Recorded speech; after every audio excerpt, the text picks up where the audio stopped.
Study IQ IAS, अब तैयारी हुई अफोर्डेबल। 2023 का शंघाई कोऑपरेशन ऑर्गेनाइजेशन का समिट इंडिया वर्चुअली होल्ड कर रहा है। उस समिट में एक डिक्लेरेशन, जिसे दिल्ली डिक्लेरेशन कहा जाता है, वो पास हुई है। दिल्ली डिक्लेरेशन के अंदर आतंकवाद के खिलाफ कई सारी बातें कही गई और इंडिया ने स्पेशली अपनी पोजीशन रीअफर्म करी है, जहां पर हमने कहा है कि चाइना का belt and road initiative BRI project India इसमें ज्वाइन करने के लिए बिल्कुल भी तैयार नहीं है। तो 23वां SCO समिट इंडिया के द्वारा वर्चुअली आयोजित किया गया। SCO क्या है? शांघाई कोऑपरेशन ऑर्गेनाइजेशन, जिसमें एशिया के कई सारे देश, रशिया, चाइना, इंडिया, पाकिस्तान और सेंट्रल एशिया के कई सारे देश, उज्बेकिस्तान, कजाकिस्तान, लाइक दैट, कई सारे कंट्रीज आते हैं। ये एक सिक्योरिटी अलायंस है जो कि इकोनॉमिक रिलेशंस और सिक्योरिटी रिलेशंस को बेटर करना चाहता है। बेसिकली एशिया की सुरक्षा को बढ़ावा देना चाहता है। सन 2001 में चाइना और रशिया के द्वारा ये इस्टेब्लिश किया गया था और SCO की हर साल लगातार मीटिंग होती है, जिसमें इंडिया भी और पाकिस्तान भी दोनों मेंबर हैं।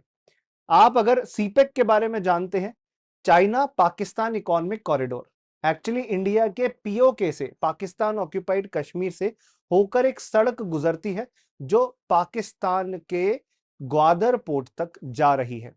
एक्चुअली ये पूरा बेल्ट एंड रोड इनिशिएटिव, जिसका हिस्सा है CPEC, ये इंडिया के लिए अनएक्सेप्टेबल है, नागवारा है। उसका रीजन ये है कि 2013 के अंदर चाइना के प्रेसिडेंट जी जिनपिंग ने चाइना का सबसे ambitious project, one belt one road project, जिसमें सड़क बनानी है, रोड्स बनानी है।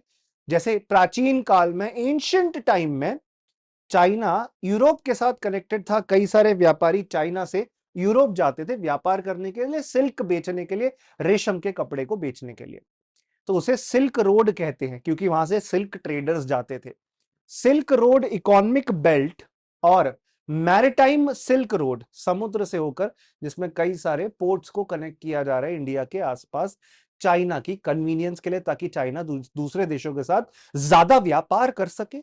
यह सब बेल्ट एंड रोड इनिशिएटिव जैसे एक एम्बिशियस ग्लोबल इंफ्रास्ट्रक्चर प्रोजेक्ट के तहत आपको देखने मिल रहा है। And I am telling you, एक बहुत बड़ा एम्बिशियस प्रोजेक्ट है।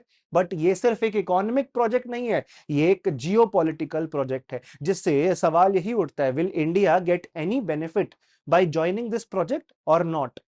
इन reality India will not get any benefit. हमारा कोई फायदा नहीं होगा, बल्कि हम तो अपनी सोवरेनिटी लूज करेंगे। इंडिया की पाकिस्तान ऑक्यूपाइड कश्मीर वाली टेरिटरी से होकर सड़क गुजर रही है, आप इंडिया से परमिशन भी नहीं ले रहे हो, इंडिया को एज अ स्टेक होल्डर भी नहीं रख रहे हो, ये तो गलत है ना।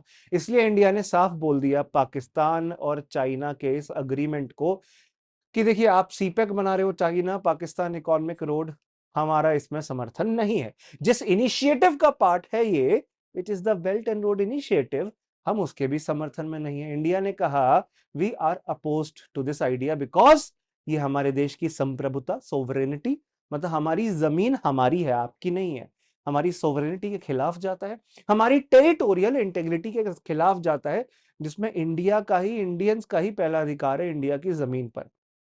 इस पूरे SCO समिट में न्यू दिल्ली डिक्लेरेशन अडॉप्ट किया गया है, आयोजित किया गया है। आई टेल यू ये न्यू दिल्ली डिक्लेरेशन आखिरकार है क्या, बट आप ये तो समझ गए होंगे कि BRI को इंडिया अपोज कर रहा है, कि CPEC इंडिया की टेरिटरी को वायलेट करता है। CPEC जो है वो BRI का पार्ट है।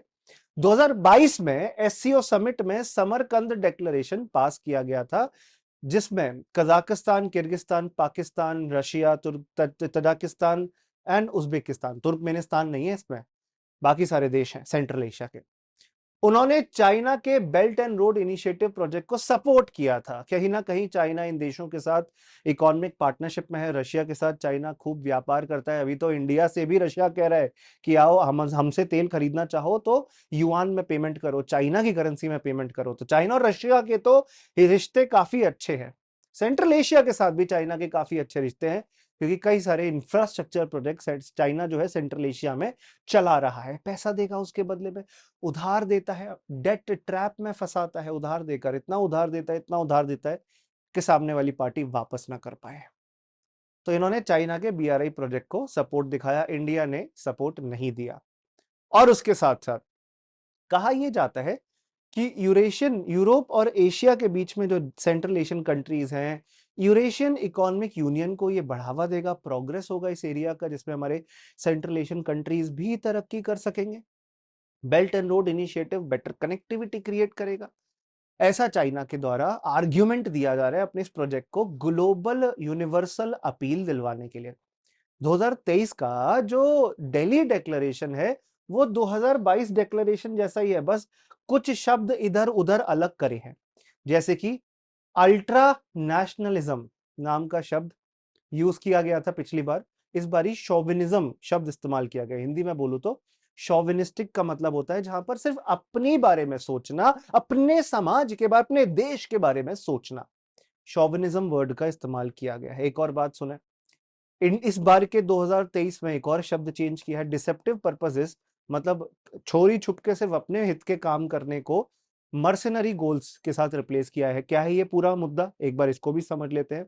समरकंद डिक्लेरेशन ये कहता था 2022 का, that the member state believe it is unacceptable to interfere in countries' internal affairs under the pretext of combating terrorism and extremism, कि किसी भी देश में उनके अंदरूनी मामले में हस्तक्षेप करना, बस ये कहकर कि हम तो उधर आतंकवाद को रोकना चाहते हैं, हम तो उधर उग्रवाद को, टेररिज्म, एक्सट्रीमिज्म को रोकना चाहते हैं, ये गलत है, ऐसा नहीं कर सकते।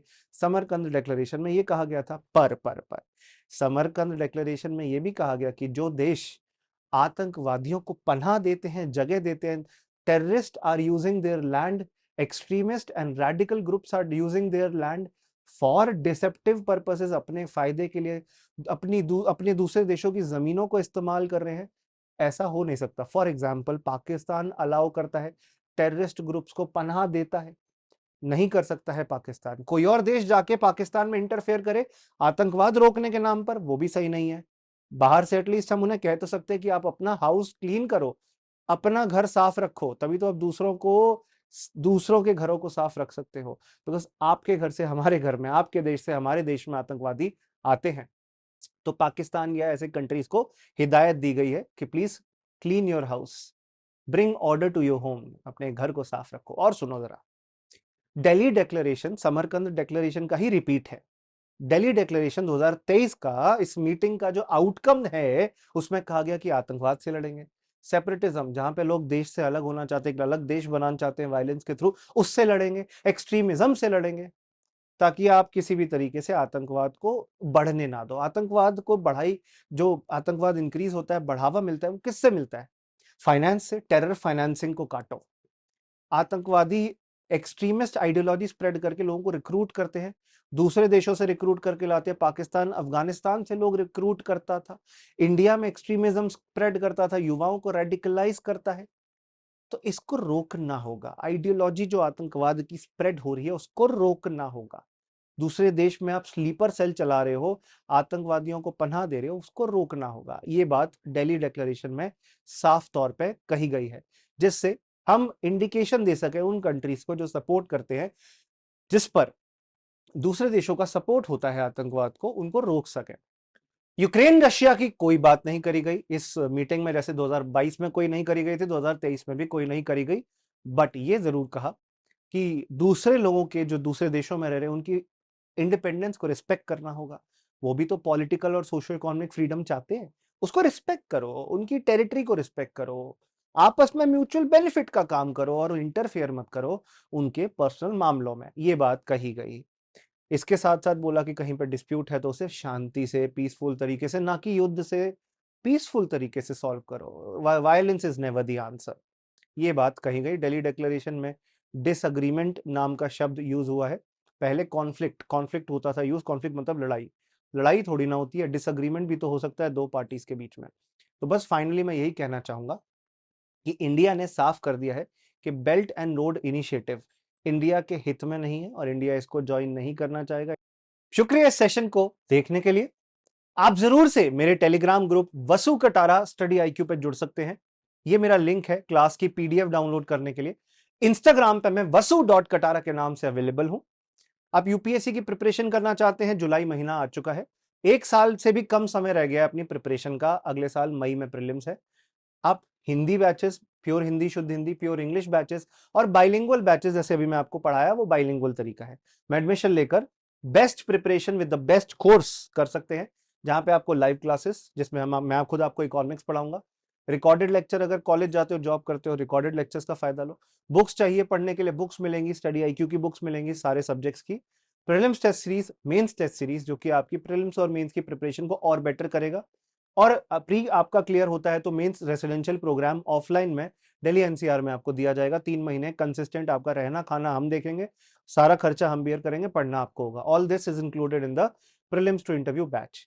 29,999 का ये बैच अवेलेबल है, जिसमें आप एडमिशन लेकर अपनी तैयारी बेस्ट टू बेस्ट तरीके से कर सकते हैं। 2024 की ऑप्शनल सब्जेक्ट्स के लिए भी कोर्सेज अवेलेबल हैं और 2025 का बैच भी अवेलेबल है। 2.5 से 3 साल के ये बैच है। क्लास 1 साल चलेगी लगातार, बट 3 साल तक वैलिड रहेंगे, रिकॉर्डेड लेक्चर्स देख सकते हो।